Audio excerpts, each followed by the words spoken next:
मनुष्य एक सामाजिक प्राणी है जो कि लोगों के समूह के बीच में रहता है। इस समूह के कई तरह के रिश्ते को वह निभाता है। कुछ रिश्ते निस्वार्थ होते हैं जबकि अधिकतर रिश्तों की नींव स्वार्थ पर टिकी होती है। हम जो प्रोफेशनल रिलेशन बनाते हैं वो अधिकतर आदान प्रदान या यो कहे एक दूसरे को और दूसरे से पहले व्यक्ति को फायदे के बुनियाद पर टिके होते हैं। मैं यह नहीं कह रहा हूँ कि सभी रिश्तों के पीछे स्वार्थ होता है, लेकिन हाँ, आज की दुनिया में अधिकतर इंसान अपना फायदा देखकर ही रिलेशन बनाते हैं। दोस्तों, ऐसा कई बार होता है कि हम किसी दुविधा में फंस जाते हैं और हमें किसी के राय की जरूरत पड़ती है। तब हम अपने आसपास के लोगों से उस सलाह मशवरा करते हैं कि हमें क्या करना चाहिए। कई बार उनकी राय हमें सही मार्ग का रास्ता दिखाती है तो कभी और ज्यादा नुकसान हमारे सबब बन जाती है। अगर माता पिता, भाई बहन, सच्चा दोस्त निस्वार्थ रिश्ते को क्योंकि आपको सही राय देते हैं छोड़ दे तो बाकी अधिकतर समाज और वर्क प्लेस के लोगों से सलाह जरूर ले पर अपना विवेक बनाए रखे, क्योंकि कई बार ऐसा सलाह देने वालों का स्वार्थ भी उनकी सलाह में छुपा रहता है। इसीलिए सुने सबकी पर माने अपने विवेक और अंतरात्मा की एक छोटी सी कहानी जो कि आपके लिए है, जो सलाह के बारे में आपकी आंखें खोल देगी। एक बार एक आदमी अपने छोटे से बालक के साथ जंगल से जा रहा था। तभी रास्ते में उस बालक को प्यास लगी और उसका पिता उसे पानी पिलाने नदी पर ले गया। नदी पर पानी पीते पीते बालक नदी में गिर गया और डूबने से उसके प्राण निकल गए। वह आदमी बड़ा दुखी हुआ और उसने सोचा कि इस जंगल में बालक की अंतिम क्रिया किस प्रकार की जाए। वह आदमी जोर जोर से रो रहा था।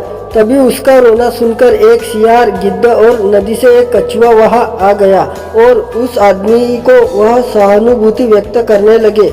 आदमी की परेशानी देख सब अपनी अपनी सलाह देने लगे। सियार ने लार टपकाते हुए कहा, ऐसा करो, इस बालक के शरीर को इस जंगल में ही किसी चट्टान पर छोड़ जाओ, धरती माता इसका उद्धार कर देगी। तभी गिद्ध अपनी खुशी छुपाते हुए बोला, नहीं, धरती पर तो इसको जानवर खा जाएंगे। ऐसा करो, इसको किसी वृक्ष पर डाल दो ताकि सूरज की गर्मी से इसकी अंतिम गति अच्छी हो जाएगी। उन दोनों की बातें सुनकर कछुआ भी अपनी भूख को छुपाते हुए बोला, आप इन दोनों की बातों में मत आओ, इस बालक की जान पानी में गई है इसलिए इसे पानी में बहा दो। और इसके बाद तीनों ने अपने कहे अनुसार उस आदमी पर जोर डालने लगे। तब उस आदमी ने अपने विवेक का सहारा लिया और उन तीनों से कहा, तुम तीनों की सहानुभूति सलाह में मुझे स्वार्थ की गंध आ रही है। सियार चाहता है कि इस बालक के शरीर को जमीन पर ऐसे ही छोड़ दूं ताकि उसे आराम से खा सके, और गिद्ध, तुम किसी पेड़ पर इस बालक के शरीर को रखने की सलाह दे रहे हो, इस सियार और कछुए से बचकर आराम से दावत उड़ा सको। और कछुआ, तुम नदी के अंदर रहते हो इसलिए नदी में अपनी दावत का इंतजार कर रहे हो। तुम्हें सलाह देने के लिए धन्यवाद, लेकिन मैं इस बालक के शरीर को अग्नि के समर्पित करूंगा, नहीं तुम्हारा भोजन बनने दूंगा। यह सुनकर वहां से तीनों नाराज होकर चले गए।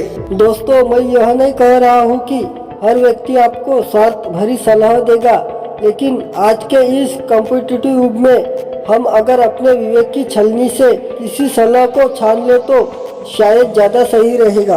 हो सकता है कि आप लोग मेरी बातों से पूरी तरह सहमत ना हो, पर कहीं ना कहीं आज के युग में ये भी तो सच है कि मेरे नज़दीक रहते हैं कुछ दोस्त ऐसे जो मुझ में ढूंढते हैं गलतियां अपनी। अगर आपको हमारे चैनल मोटिवेशनल सेना के वीडियो अच्छे लगे तो मोटिवेशनल सेना को लाइक एंड सब्सक्राइब जरूर कर देना।